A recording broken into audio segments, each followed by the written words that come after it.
Okoloma era um dos meus melhores amigos de infância. Morávamos na mesma rua e ele cuidava de mim como um irmão mais velho. Quando eu gostava de um garoto, pedia a opinião dele. Engraçado e inteligente, usava uma bota de cowboy de bico pontudo. Em dezembro de 2005, ele morreu num acidente de avião, no sudoeste da Nigéria. Até hoje não sei expressar o que senti. Era uma pessoa com quem eu podia discutir, rir e ter conversas sinceras. E também foi o primeiro a me chamar de feminista. Eu tinha 14 anos. Um dia, na casa dele, discutíamos, metralhávamos opiniões imaturas sobre livros que havíamos lido. Não lembro exatamente o teor da conversa, mas eu estava no meio de uma argumentação quando Okolomo olhou para mim e disse: "Sabe de uma coisa? Você é feminista." Não era um elogio. Percebi pelo tom da voz dele. Era como se dissesse: "Você apoia o terrorismo." Não sabia o que a palavra feminista significava. E não queria que Okoloma soubesse que eu não sabia. Então disfarcei e continuei argumentando. A primeira coisa que faria ao chegar em casa seria procurar a palavra no dicionário.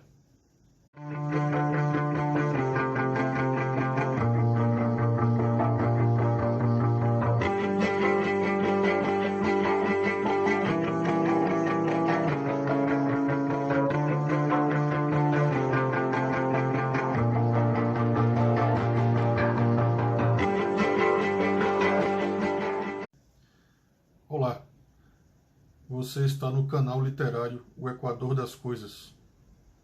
Hoje vamos conversar um pouco sobre este livro.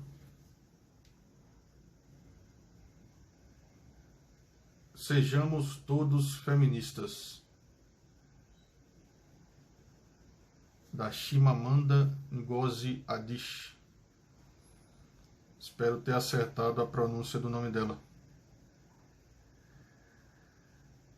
Este livrinho, muito curto, é o resultado de uma palestra proferida pela autora e ativista feminista nigeriana no ano de 2012. De forma muito simples, com uma linguagem muito atraente e de fácil entendimento, a autora nigeriana Chimamanda esboça um pequeno trilho de sua própria história para defender a ideia de que todos nós precisamos ser feministas, defender os ideais feministas, até porque sabemos que a sociedade atual, baseada no patriarcado, baseada em relações interpessoais ainda engessadas e que se modelaram há muito tempo diante de necessidades e de ideologias e de pensamentos machistas, autoritários, não independentes. A sociedade precisa, sim, de uma reforma geral no quesito questão de gênero, de igualdade de gêneros. A autora Chimamanda começa o livro retocando algumas passagens suas da infância, começando ali pela idade dos 14 anos, como demonstra o excerto que eu acabei de ler para vocês na introdução deste vídeo. Aos 14 anos, Chimamanda é rotulada, é chamada de feminista pelo seu melhor amigo, mas não num sentido bom, como ela mesma expressa como se fosse uma terrorista. Você é feminista, como se aquilo fosse algo ruim. E com o passar das páginas, ela vai elucidando alguns casos também vivenciados na infância e na juventude, como por exemplo, quando fez um teste para ser a monitora da sala, ela fica em primeiro lugar, porém, só pelo fato de ser mulher, a professora, a gestora da turma, não permitiu que ela assumisse a função de monitora da sala. Logo, foi colocado ali o segundo colocado, um menino, que segundo ela nem tinha aptidão assim para fazer a coordenação, a monitoria, exercer a liderança na turma. A autora faz um alerta muito forte acerca da normalidade dos fatos. Quando você começa a perceber que atitudes machistas, atitudes ligadas à dominação do homem frente à mulher, estão cada vez mais sendo praticadas, estão cada vez mais presentes na sociedade, é sinal de que há alguma coisa extremamente errada com o jeito que a sociedade lida com as questões de gênero, com a equiparação, com a ideia de igualdade de gênero. Ela cita também o forte machismo que é presenciado na cidade de Lagos, onde ela nasce, onde ela retorna sempre que pode, uma das maiores cidades da Nigéria. Em simples momentos, como ir ao restaurante acompanhado de um homem, o garçom falar com o homem, dar as boas-vindas ao homem, e a mulher não se pronunciar absolutamente nada. Como encontramos garçons, só para dar exemplo, que ao se direcionar à mesa trazendo a conta,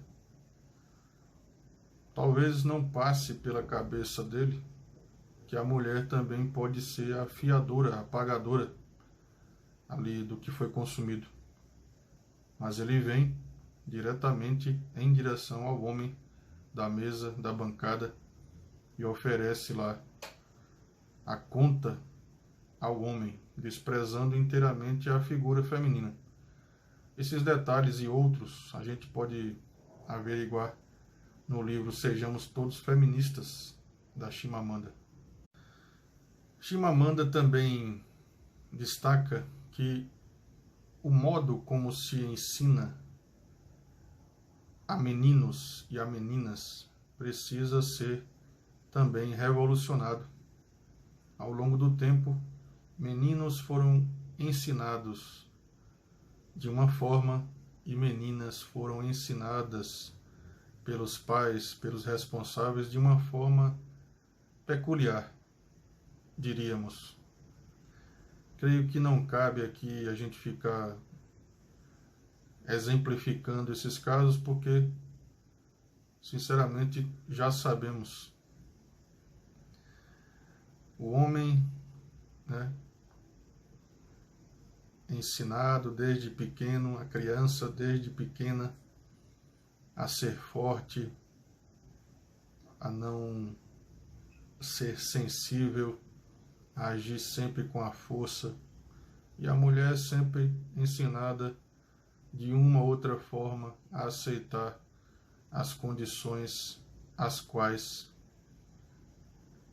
a sociedade diz que a ela cabe fazer, executar, o que é no mínimo desigual. Por fim, a ativista Chimamanda Ngozi Adichie em seu livro Sejamos Todos Feministas, dá um exemplo que eu diria ser o mais dolorido para uma pessoa. Ela cita a cultura Igbo dela, que eu entendo como se fosse uma espécie de tribo, aldeia, comunidade em que ela nasce, comunidade Igbo, espero que eu esteja pronunciando aqui corretamente, Igbo. Ela exemplifica o fato de dela ser uma das pessoas que mais leem, mais estudiosas, mais interessadas nos acontecimentos do mundo, na aprendizagem, na educação, formal ou não, mas mesmo assim, a sua comunidade não a escuta nas horas de tomadas de decisões importantes para o desenvolvimento e para o progresso de sua comunidade. Ela sempre, assim como as mulheres da comunidade dela, ela sempre é colocada de lado, escanteada. Mais uma prova de que o feminismo é uma ideia, é uma postura, é uma razão muito lógica a se seguir, não só pelas mulheres, mas também pelos homens. É cada vez mais necessário sentir essa raiva por dentro e tentar almejar uma sociedade que seja mais respeitosa para com a mulher. A meu ver, feminista é o homem ou a mulher que diz: sim, existe um problema de gênero ainda hoje e temos que resolvê-lo. Temos que melhorar. Todos nós, mulheres e homens, temos que melhorar. Só uma informação aqui que eu dei neste vídeo, logo no começo. A Chimamanda, ela não nasce na cidade de Lagos, ela nasce na cidade de Enugu, na Nigéria, em 1977, ok? Só corrigindo, ela é autora também dos livros Meio Sol Amarelo, de 2008, e do livro Hibisco Roxo, de 2011, além do livro Americana, de 2014. Vou tentar ler alguns desses livros aos poucos, né? E postando aqui algumas impressões sobre eles, algumas ideias, para a gente sempre fortificar a ideia do feminismo presente na sociedade como algo muito necessário e que precisa ser vivenciado a todo instante, porque a luta ainda está só no começo. Agora vocês vão ficar com a presença da queridíssima Cristina Seixas, amiga de longa data, professora, educadora, desenhista, artista visual, muito gabaritada, que vai iniciar aqui no Equador das Coisas, assim como James Wilker e Luísa Fresta, uma série de colaborações e dicas para que a gente possa, a cada dia, desenvolver este papel de solidificar a literatura, o estudo, o conhecimento, mundo afora, que é essencialmente o papel deste espaço aqui na internet. Um forte abraço e até breve.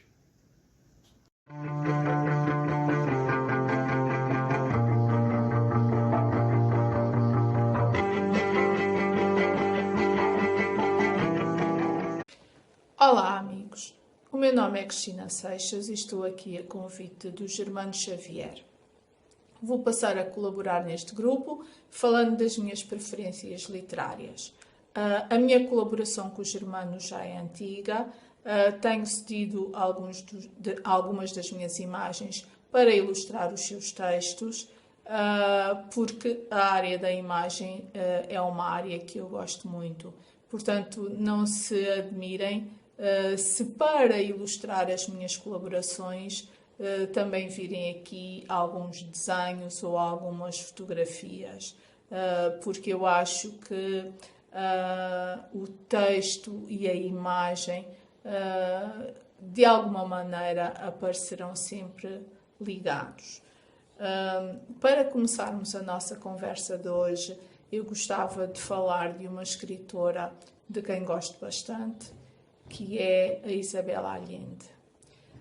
Como sabem, a Isabel Allende é uma escritora chilena que viveu longos períodos de tempo noutros países antes de se radicar na Califórnia, nos Estados Unidos. Ela é uma escritora que começou a escrever já tardiamente. A sua primeira obra foi A Casa dos Espíritos e, segundo ela, todas as suas obras são fortemente marcadas pela memória pessoal. E digo isto porque ela baseia-se em histórias que ela própria presenciou ou que lhe foram contadas para compor os seus romances.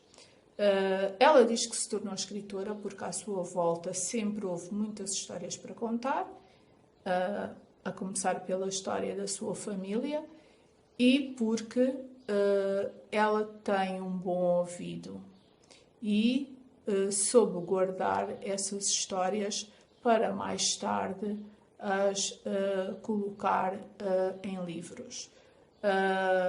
Ora, a partir das histórias que lhe são contadas ou que ela presenciou, ela consegue construir nos seus romances aquilo que chamamos o realismo fantástico. Portanto, ela envolve essas histórias com uma certa fantasia para também captar a atenção dos leitores. Daí a singular habilidade que ela tem para compor os seus romances, servindo-se de uma escrita simples e muito objetiva. Ora bem, a Isabel Allende compõe os seus romances utilizando temas recorrentes e esses temas têm muito a ver com as suas vivências e com aquilo que ela observa do mundo.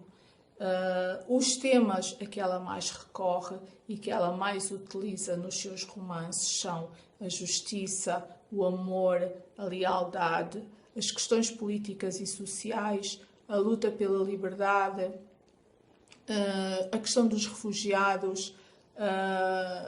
Portanto, todas estas temáticas encontram-se presentes na sua obra, porque devido às suas vivências e devido àquilo que ela vai observando à sua volta.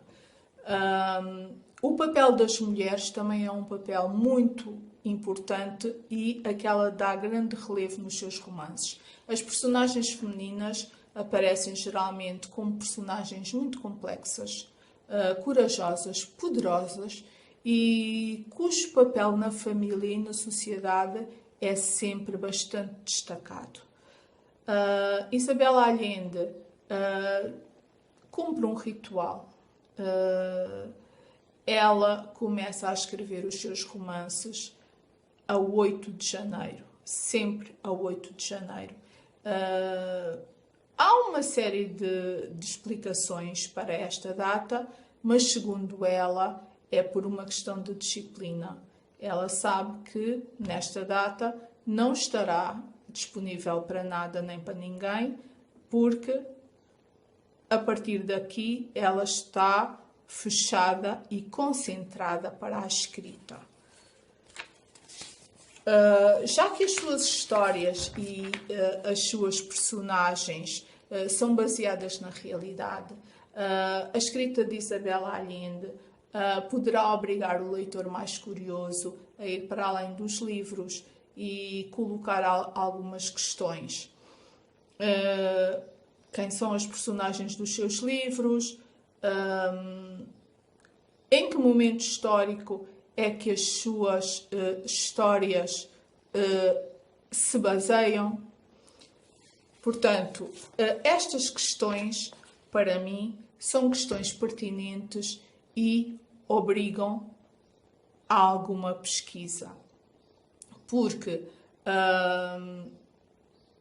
como a própria Isabel Allende diz, ela baseia-se sempre em personagens reais e em momentos e factos históricos que depois transporta para os seus romances. É com estas duas questões que vos deixo hoje. Vou deixar um link da última entrevista que Isabel Allende deu em exclusivo para Portugal e vou-vos deixar também um sketch que eu própria elaborei sobre a obra de Isabel Allende. Na próxima sessão que eu apresentarei, vou continuar a explorar mais um pouco das obras e das personagens.